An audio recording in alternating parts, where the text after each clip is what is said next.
Por favor. Vale responder, então. A Previdência tem caixa próprio? Não. Ela acompanha a Seguridade Social. A Previdência possui receita própria? Não. Ela é custeada pela Seguridade Social. A Previdência possui despesa própria? Não. Ela faz parte das despesas da Seguridade Social. O sistema pode ser individualizado para saber com que se gasta, mas em termos de orçamento, de pagamento e de recebimento, ele é um todo. Ele é um todo que deve ser considerado como esse todo. Pode passar, por favor? E para onde foi esse superávit, para finalizar, da Seguridade Social que eu mostrei para vocês? Em torno de 658 bilhões sobrou, quando analisado o sistema de Seguridade Social só com o regime geral. A desvinculação das receitas da União, tá? Que é o artigo 76 do ADCT, se vocês forem estudar a exposição de motivos, e com certeza os senadores sabem disso porque aprovaram a lei, um dos objetivos principais é o pagamento da dívida pública brasileira, da crescente dívida pública brasileira, um dos principais fundamentos. Então, subentende-se que essa desvinculação, já que o Brasil não está tendo um investimento social, ela está sendo utilizada para o pagamento de despesas com a dívida pública. Pode passar, por favor? E isso deve ser investigado pela CPI. No orçamento executado da União em 2015, por favor, pode passar, a dívida pública ocupava 42,43% do orçamento da União, enquanto a Previdência ocupava 22,69%. A disparidade é muito grande, mas ninguém fala dessa.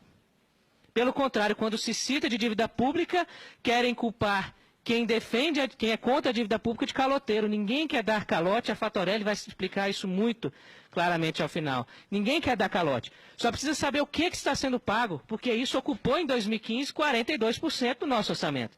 Esse é o executado, é o que entrou e que pagou. Pode passar, por favor? E o orçamento geral da União projetado para 2017, pode passar, por favor?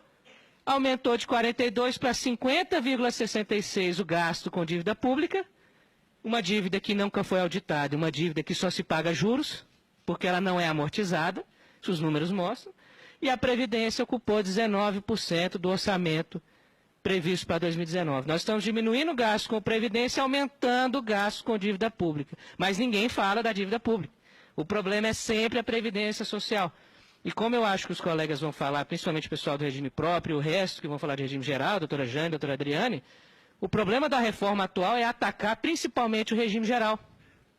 Enquanto nós vimos aqui que o regime geral não é o problema, porque ele, fazendo parte da Seguridade Social, ele é superavitário. Então, se vamos atacar e se vamos igualar, que iguale quem está acima a quem está abaixo, e não diminua quem está abaixo para mais baixo, que é o que eles querem fazer. E essa história de que a reforma não atinge o pobre, atinge sim muito. É o mais prejudicado. Ela não atinge o rico. Pode passar, por favor? Quanto à dívida pública, a Fatorelli vai saber explicar melhor também, mas dizem, a dívida pública é auditada. Não, não é. Todos os anos, nas leis orçamentárias que passam nas casas legislativas, é aprovada a obrigatoriedade de fazer dívida pública. E essa obrigatoriedade é vetada pelo presidente da República. Assim o foi, inclusive, pela Lula, pela Dilma e foi pelo Temer. Isso não é diferença de partido, isso não é diferença de presidente. Isso é uma prática do governo federal. Eles vetam. E qual que é o objetivo do veto, senador? Confronto com o pacto federativo. Por que auditar uma dívida pública confronta o pacto federativo? E a dívida pública ela deveria assumir nessa comissão um papel importante, senador Paim, senador Hélio, porque ela é quem está sugando o sistema de seguridade social. É para ela que querem destruir o sistema de seguridade social. E muito estranha, inclusive foi confessado pela secretária do orçamento, pelo secretário do Orçamento, pela secretária do Tesouro Nacional, que o Tesouro incentiva o cidadão e a empresa a comprar títulos da dívida pública. Se o senhor entrar no site do Tesouro Nacional, é impressionante como eles incentivam a gente a gastar e comprar títulos do Tesouro Nacional. Isso gera dívida pública. Então, ao invés de incentivarmos uma relação previdenciária, incentivarmos que o cidadão tenha coragem de investir no seu sistema público de previdência, nós estamos incentivando ele a gerar dívida pública. E quem é que sai ganhando com isso?